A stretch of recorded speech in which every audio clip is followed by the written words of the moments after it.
Hey everybody, welcome back to the I Believe podcast. I'm your host Danet, and I am joined again with Ashley McCrary, and we're actually here to talk about something that I'm trying to have some energy because we're excited to talk about this, but also this can be a little bit of a complicated topic, I think, for us ocular melanoma patients. So Ashley, I just want to give those of our listeners here a little bit of some hope and also some insight into where you're at in your ocular melanoma journey. So just give us a year number. How far since initial diagnosis are you? Yeah, so I was initially diagnosed in 2012, and we are recording this in March of 2026. So 14, almost 14 years. It's amazing. Gosh, that's Yeah, insane.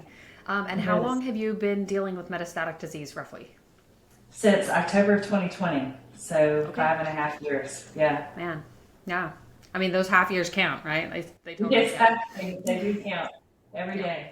I saw your Facebook post this week, and I just remember it just felt so raw and vulnerable, and just really exactly what I think a lot of us feel. It just did a really good job of capturing this kind of feeling that we as patients carry, especially when we watch friends who pass away and whose journeys look different than ours. So could I go ahead and have you just kind of share what you said on Facebook? Yeah, yeah. That's so sweet of you because, as you know, in the past 4 or 5 weeks, we've lost 5 or 6 of our friends in the ocular melanoma community, and each one of them are people that I knew. So I was kind of struggling there for a bit with what I call survivor's guilt, which is what I wrote about on Facebook. And basically, at the same time, both you and Katie Doble reached out and were like, how are y'all doing? And we all kind of communicated the same thing. We had the severe grief and the thought of every single life that had been lived and now lost were people that passed away way too soon. And I think that kind of gets us because of where we are, each one of us, in the stages of life that we're in.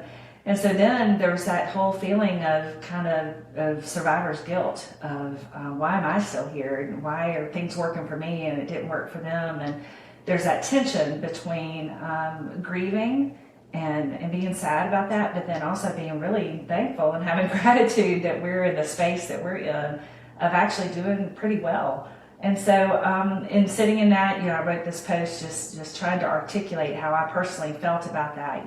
Why then? Why am I still here? And I think it's okay to ask those questions. I think it's okay to ask why, and it's honest, it's human. And so, anyways, I sat there thinking about it. I thought, instead of feeling guilty, because I don't think that's what we're supposed to do, look at it maybe as a way that we've been given an opportunity. And I would like to look at it as for one, I don't ever want to complain about what I'm doing. The fact that I am still in treatment and I have treatment once a week, it can be cumbersome, and I still deal with side effects and whatnot. And I don't want to complain because I have options that other people don't have. So I have an opportunity to live. I have an opportunity to love people, and I want to be able to do that and be intentional about it. To be kind of light in a lost world. And so I think you and I both try to live intentionally. I think Katie does the same thing, but living intentionally and living in a way that would honor the people who've gone before us is what I think I finally settled on. And what I wanted to encourage people who were probably feeling the same way. This wasn't in my post, but if you're okay, I was going to say this. Sometimes I think it's just good to be able to put words to how we're feeling, which is why I wrote this. And I think it's good for all of us to explore that. What are these feelings that I'm having, and then put the words to them. And then maybe that takes kind of the sting out of having a victim mindset of, well, I am still here, and I feel really guilty about that, and I'm not sure I should reach out to their family because I'm doing good, and they just lost a loved one. Instead of that, it makes me think, okay, let's just love better. Let's take every day and live it to the fullest, and let's forgive quicker. It helps me know, I guess, what's important, what's precious, what's worthless, what's worth spending my energy on, and what's worth me not spending energy on. And so because I think we're none of us are promised tomorrow, which is part of what I say. One of my favorite quotes is, teach us to number our days that we'd have a heart of wisdom, and basically knowing that all of us are terminal. All of us, every person on earth is terminal. We're all going to die. But the situation that we're in today is that, I guess the silver lining, if you want to look at it that way, is that we know our time here on earth is probably going to be shorter than most people. And so what are we going to do with that? Are we going to live and be sad and have that victim mindset? Or are we going to live in a way that we realize that we have purpose? And that's the way that article, or the post ended, was I was just like, look, we're all still here for a reason. So explore the reason you're here, and what is your purpose, and in what way can you positively influence others? Be a good friend to other people in the OM community. Lean into it instead of withdrawing from it. And in so doing, when we live our life in such a way, hopefully that honors the people that passed before us in a positive way, is that we're going to live in a way that that they would be proud of. And that's kind of my hope. So one of the things that you said in your post that you didn't articulate verbally, that I just want to go ahead and quote you if that's okay, was you said that grief is often tangled with another emotion, and it's that survivor's guilt. And I feel like that's kind of what we want to do here, is we want to explore, like, why does that come up? And speaking of maybe, fated timing or divine timing, like wherever your beliefs lie, for those of you listening, Ashley sent me an incredible post that she saw that was kind of circulating in the OM community. And we actually, I feel like we both probably read it, or both, skimmed it at least. And it was an article from a stage 4 lung cancer survivor. And I'm going to link that in the show notes of this post. And as we are kind of kicking off this series that I would like to call Living in the Long Middle, that's what we're going to talk about. Because I think this idea, this concept of living in the long middle, is part of the reason that survivor's guilt comes up so strongly, and why it gets so tangled up, right? Tangled up with the grief of the diagnosis that you carry yourself, and tangled up with the grief of losing people when you lose friends. And I do want to just honor that, like, Ashley is somebody who has been in this. She's been in this for a pretty long time. I mean, you've been in this about as long as my child has been a child, like my 12-year-old. Like, he's almost 13, and you've been doing this longer than he's been alive. That's like a grown person, right? And there's something to be said of, I think, honoring ourselves for wherever we are in this journey.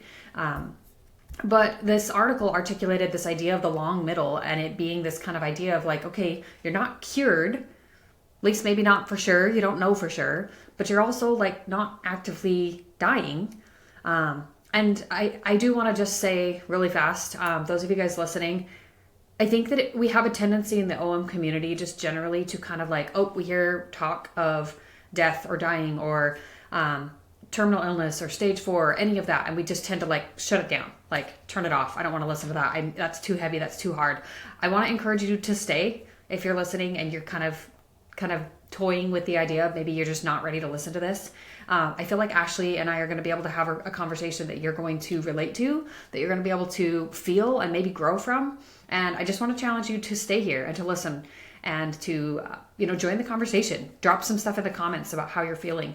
I think Ashley made a really good point in that when we put words to how we're feeling, that's one of the best ways that we can process what we're going through and how we're feeling. So anyway, so this concept, right, of the long middle, where you're not cured, you're not actively, like, dealing with the impending immediacy of passing away.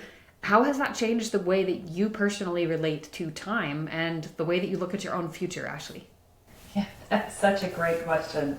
And I think that's what this whole article, I really hope everybody reads it, because she talks about, she actually puts words to it. There's the chronos time, which is like what you're looking at the clock, and that's time ticking. And then there's a kairos, Kairos time, which is quality time. And I think for me, I'll be honest with you, for a while when I was first diagnosed, I had a hard time making long-term plans. Like if people said, hey, we want to take a vacation as a family, my whole family is big, and next June or next October, I'd be like, I'm not sure I can do that. Like, mentally, I just couldn't go there in my head because I thought I might not be here. Or I would go through really hard times of thinking, am I going to be at my daughter's wedding? Am I going to be able to see my grandchildren born?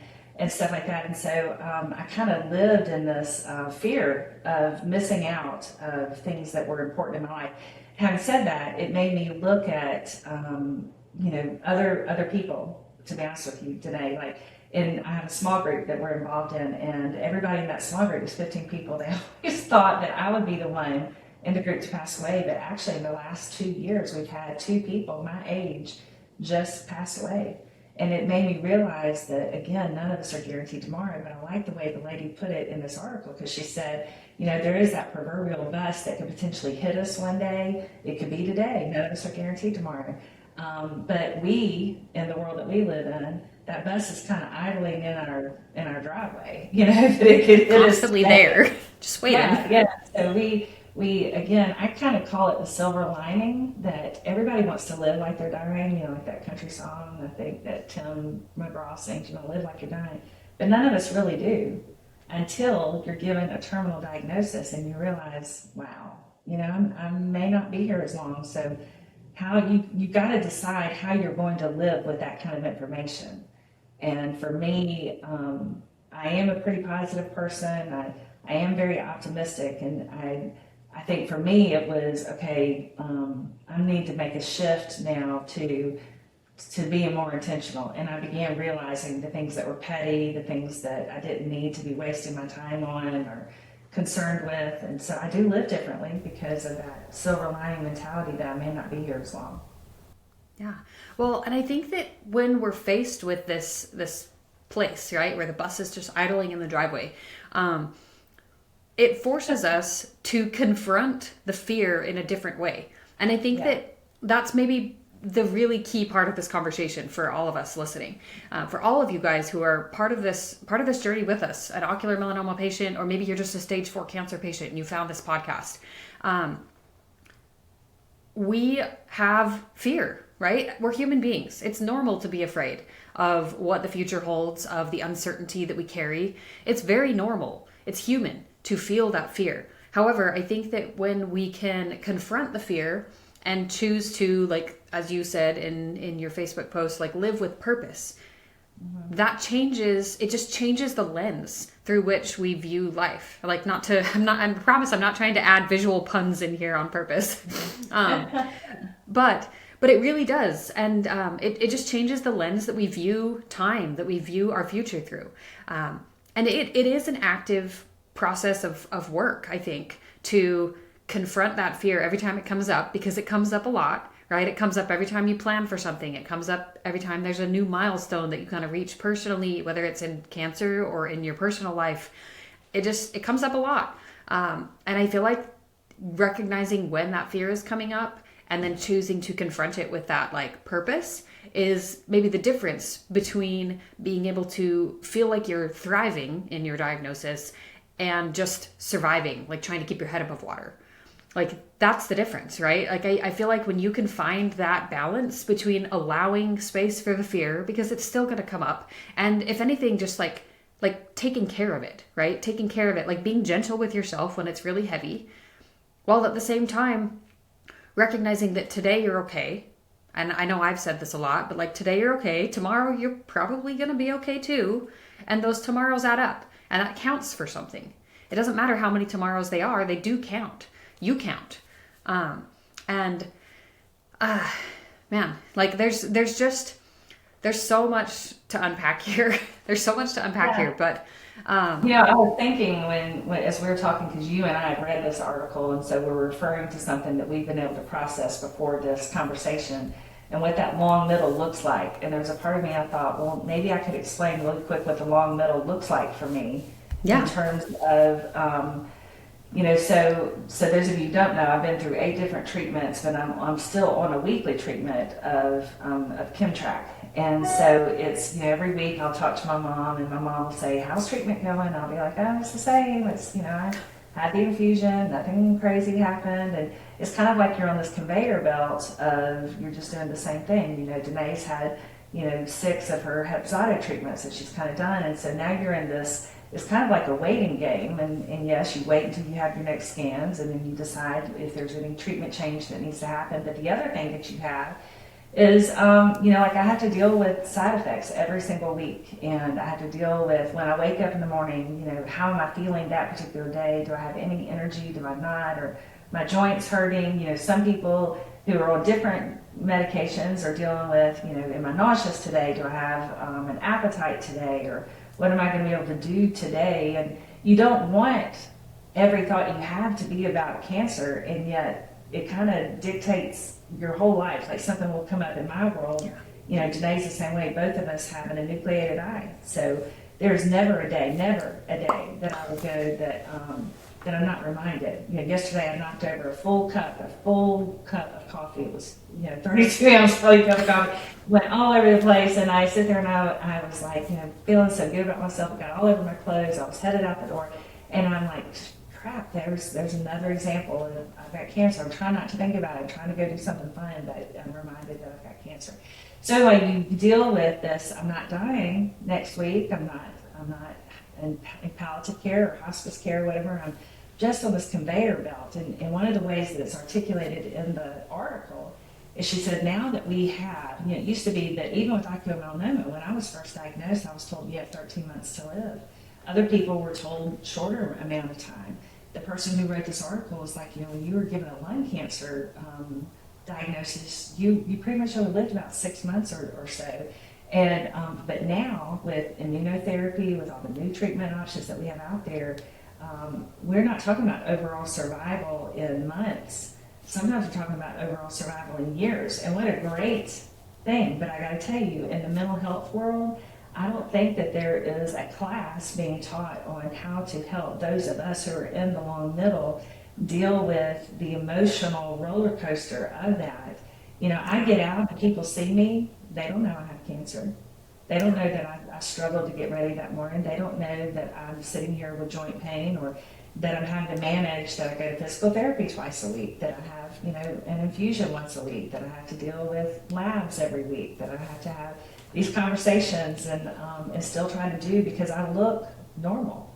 So then you have that whole imposter syndrome of, I haven't lost my hair, and so people don't realize that I have cancer. And I know I'm just talking, but these are all the thoughts and feelings I have about the long middle. It's dealing with something that we have to think about every day. Not everybody else knows that we're thinking about it, and it's very lonely. It's a lonely feeling.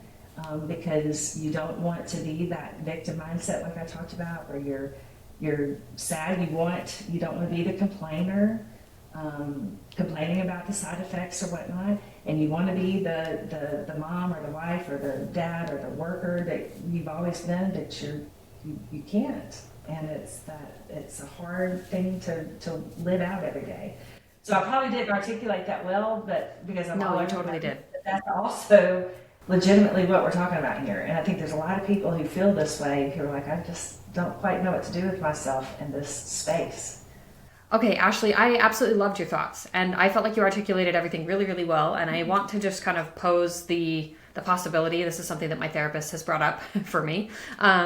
He said that, a lot of what we experience as patients when we live in this long middle, where we're, kind of just, like you said, at that conveyor belt, like we're just on there, like waiting, in some ways just waiting for what's the next thing we're going to get to pick up, or that's going to pick us up. And he just said, that's a really big symptom of chronic illness. And chronic means, that it's going to come in waves, that sometimes it's worse than others, and it's unpredictable sometimes. That's the side effects. The weight of all of that is definitely there. So I want to talk though, because you mentioned the mental health world, I want to talk a little bit about this kind of the tension that we can carry where we are doing okay, or doing better than other people, maybe responding to treatment better than other people that are on the exact same treatment. So how do you manage the tension that comes up between feeling grateful for your own treatment response and the weight of knowing that other people didn't have the same outcome? And do you talk about this with anybody in your life? That's such a good question. And it's a hard one because it's a mystery. Why is it working for me and maybe not somebody else? Or, I've said that about other people who have done treatments. Why did that work for them and not for me? And I think that's one of the things I feel so bad for our doctors who are trying to navigate this. because we're all so different. We are all so different. So I think the way that I kind of deal with this, one of the things I said a minute ago, yes, I do talk about it. I talk about it with my husband. Like, my faith is really important to me, and I do talk to God about it. I'm like, God, these are things I don't understand, and again, it's a mystery why things work for some and not for others.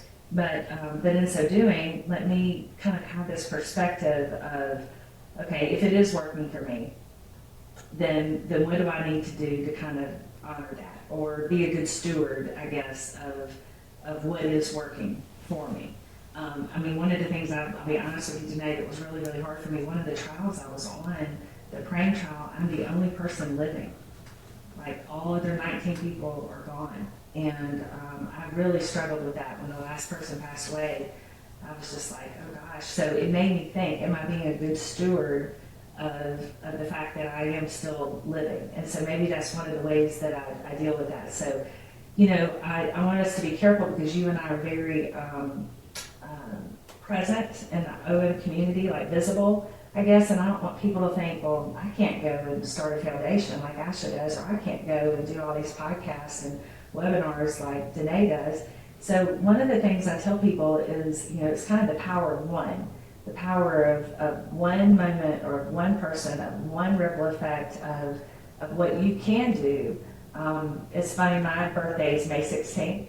And so my dad would always tell me that Matthew 5:16 was like my life Bible verse, which just says, let your light shine before men, that they would see your good works and honor and glorify God because of your good works. So I think of that, and yes, that's a faith-filled thing to say, but if you want to just look at it from a philosophical thing, you are a light in your world, Danet, with your kids, with your community, with whatever. So let your light shine in whatever way that is. It doesn't have to be a foundation or a podcast person.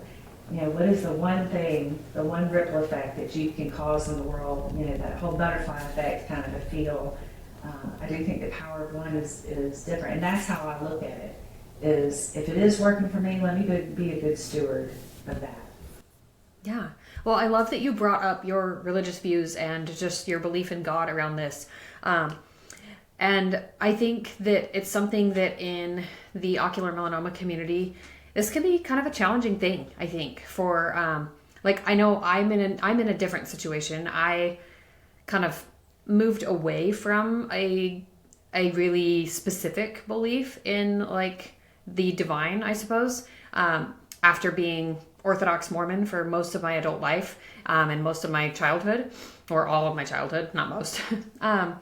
And by the time I was diagnosed with cancer, I had already moved away from kind of the template that I was given initially to grow up with around religious belief and my belief in God. I had moved through that. And so when I was diagnosed, there wasn't so much this. I didn't have this dissonance that I feel like I see a lot of people in the religious community struggle with when they're diagnosed with cancer of okay, I'm a good person. I've done good things. And I think that there's a lot, especially in the Christian community, there's a lot of people who struggle with the idea and the dissonance of, okay, I did good things. So why am I being given this hard thing, right? This hard trial, this hard experience. And kind of on the flip side of that, what makes me so special, right? How, I guess the ultimate question here is how do you make sense of God seeing you through, or you feeling like God is seeing you through in your journey, but not other people? How do you confront that feeling and that dissonance?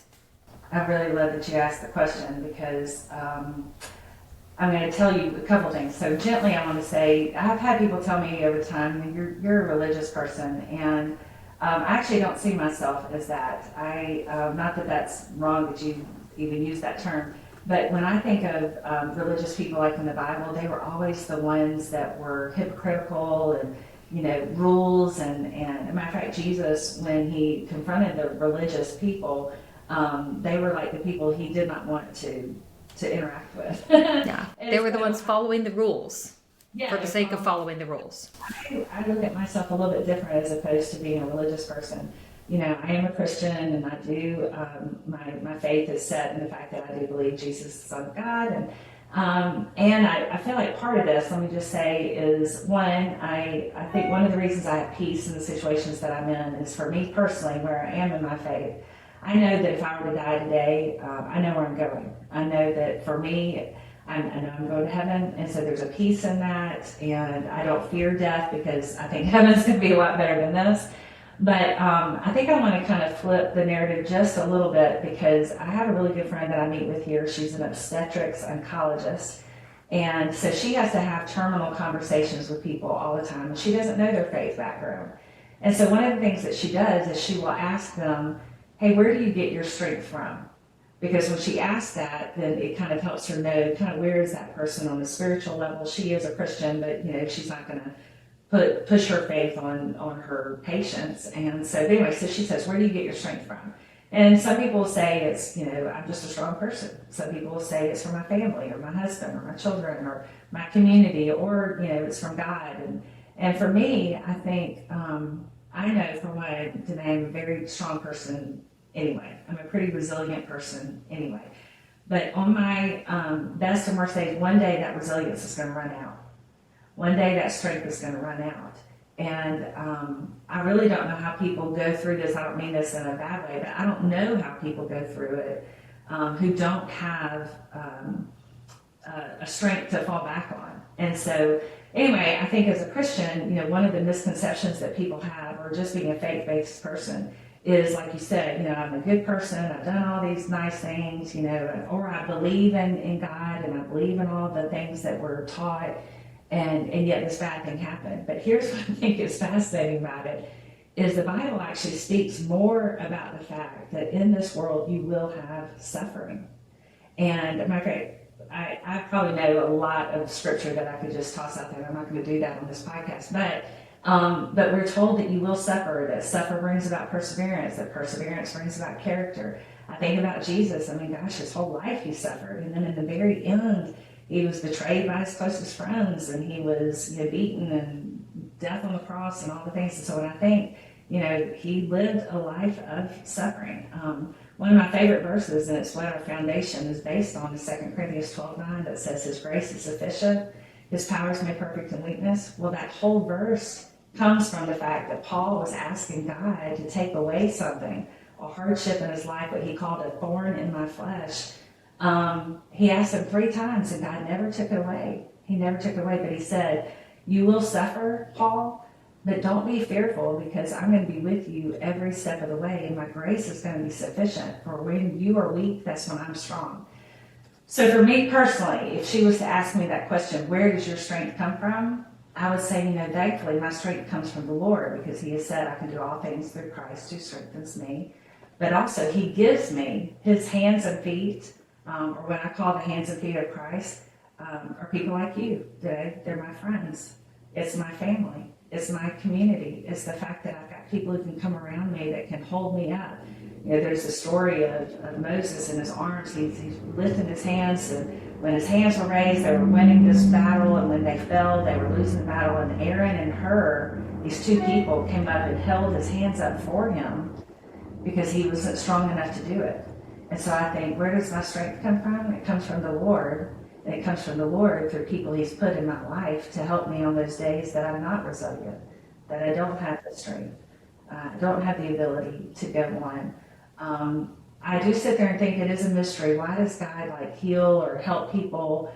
One of my dear friends here, her son was killed in an accident. I mean, why would anybody say that God is good when a child is being killed?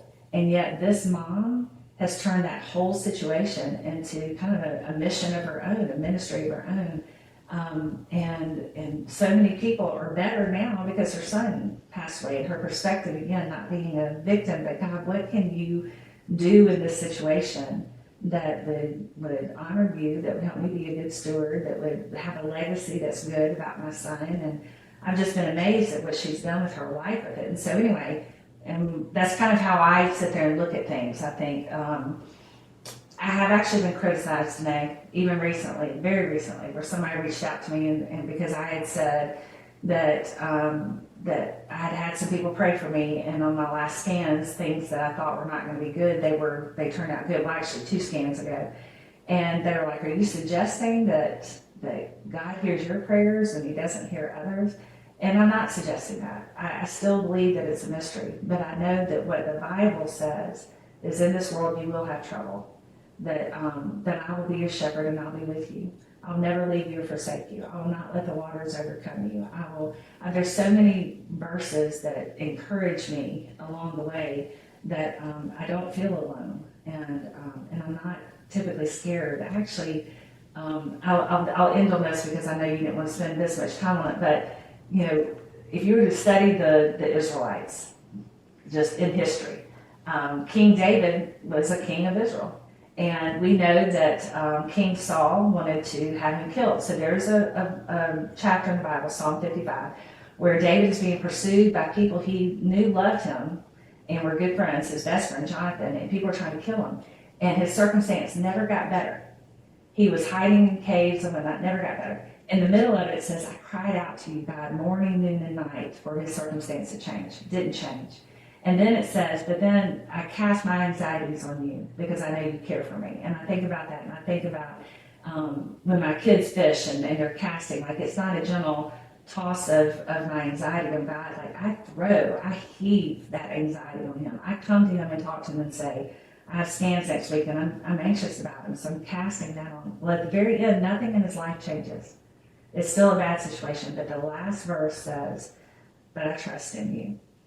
And so I'm kind of there, and then I'll say, "God, your thoughts are higher than my thoughts, your ways are higher than my ways. I don't understand them, but I do trust you." And I will say, because just in my life, I'm 55, I've experienced God in real ways, like provision in crazy ways. The whole why I have an Aflac plan and how that happened and how He's provided for me physically, financially, mentally, all the things.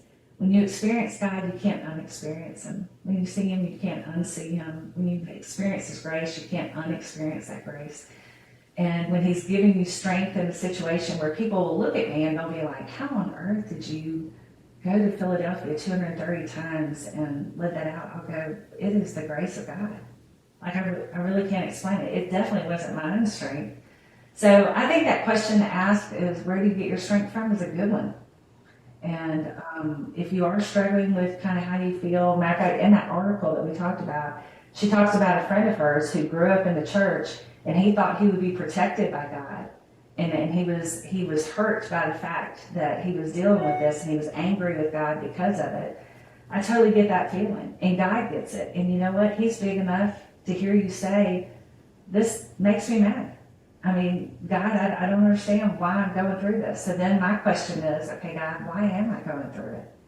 And if I am going through it, there's got to be a reason, because you have said, "I have a plan and purpose for your life." So now I think, okay, what do you want me to do with it? Well, today you and I both know you've been given a platform, I've been given a platform to talk and encourage people that I would have never had I not had this cancer. And I gotta tell you, this is not going to be popular with my family or some other people, but if you were to ask me if I could go back 14 years and not have this cancer, I would still have it. Like, believe it or not, I think I would still say, yeah, bring it on, because it's given me an opportunity to love people in a way that I would have never had before, or to influence people in a way I would have never influenced, and to be influenced by people I would have never been able to be influenced by. I think it shaped my life in a positive way.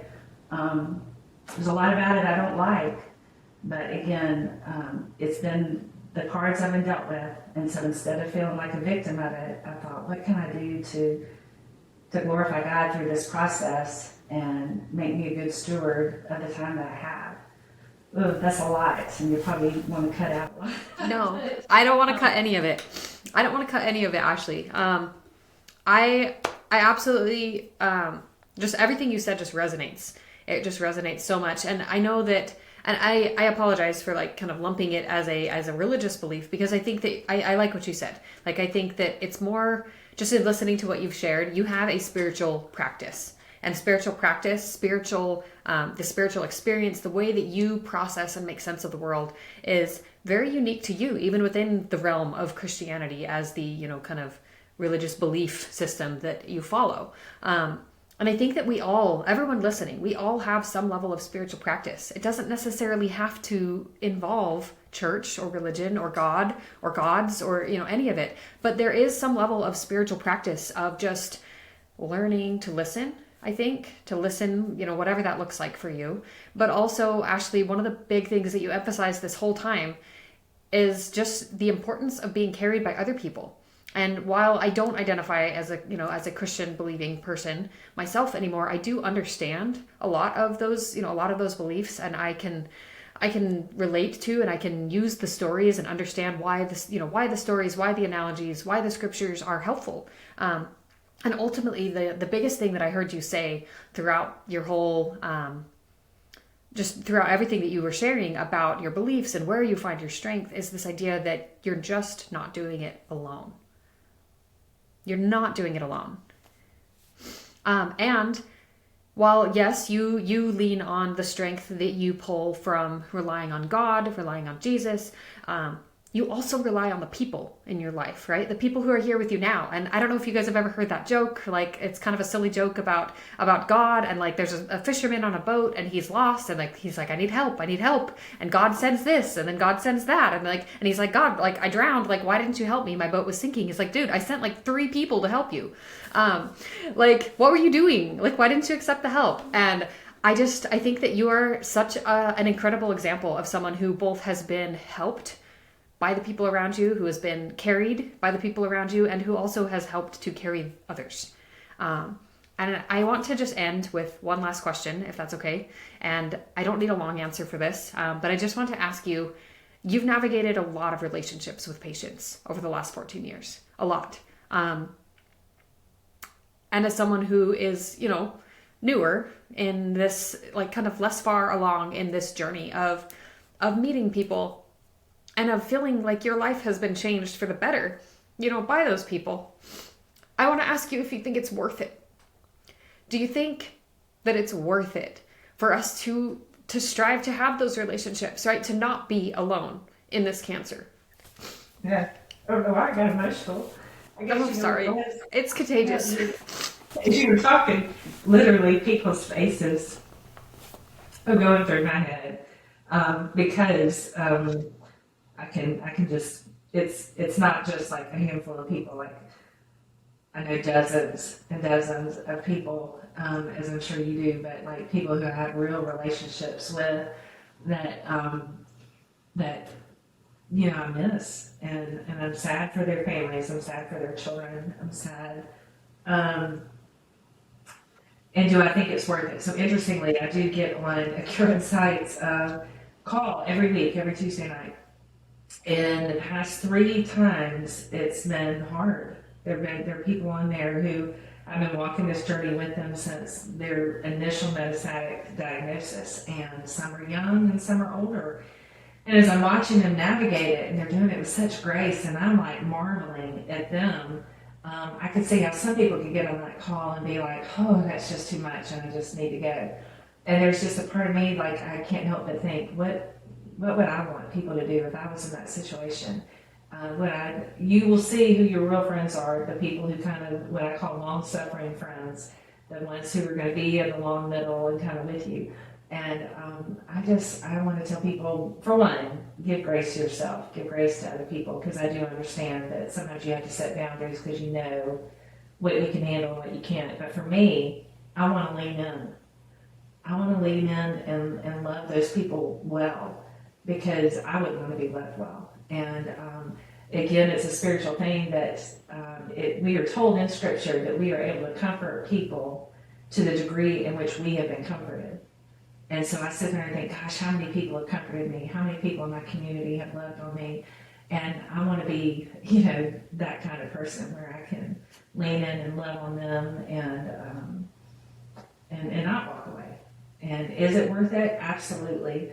Because every person that I believe has touched my life has left an indelible mark on my life.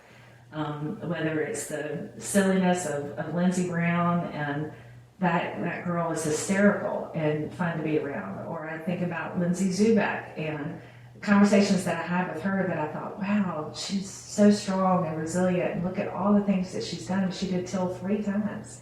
I'm like, how do you do that?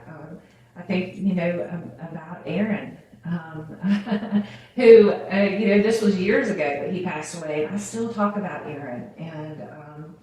And there's a speech that he gave that I thought, I don't want to I don't want to have near life misses. I want to live in a way that I don't have near life misses. So anyway, as tearful as I just got, because it just all of a sudden, like, all these faces came to mind when you said that, I definitely think it's worth it. Every life that touches yours and that you touch, I think is worth it. Absolutely. Well, friends, we want to leave you here, but please come back. We are going to be continuing this series, and we're going to be chatting with more patients who are just sitting in that long middle, and just about their thoughts and how they're processing this and how they are enduring and staying resilient and just continuing to show up to life in some way with purpose. Because I think that, we can learn from each other, and we can hold space for each other, and we can support each other. So Ashley, thank you so much for all you do, for the ways that you just hold other people and hold space for them. And for being, I think, a good example too of giving yourself grace, right? Because we are going to feel all the things. We're going to feel all the things. I want to just also thank our listeners, those of you guys who have been here. I know this episode has been maybe a little outside of your comfort zone. So I just want to honor you for being here and for taking the time to listen, taking the time to learn from Ashley's story and from her insights. And I hope that you can just share it with just one other person. So if you don't mind, just hit that share button, drop a copy of this podcast over, by link in somebody's DMs, and just see if it might make their day, right? Might just make their day. And then finally, I want to just say thank you again to our sponsors. We could not do the podcast without the help of our sponsors. So thank you again to our sponsors for the podcast. And we will see you guys next time. Yes. Bye-bye.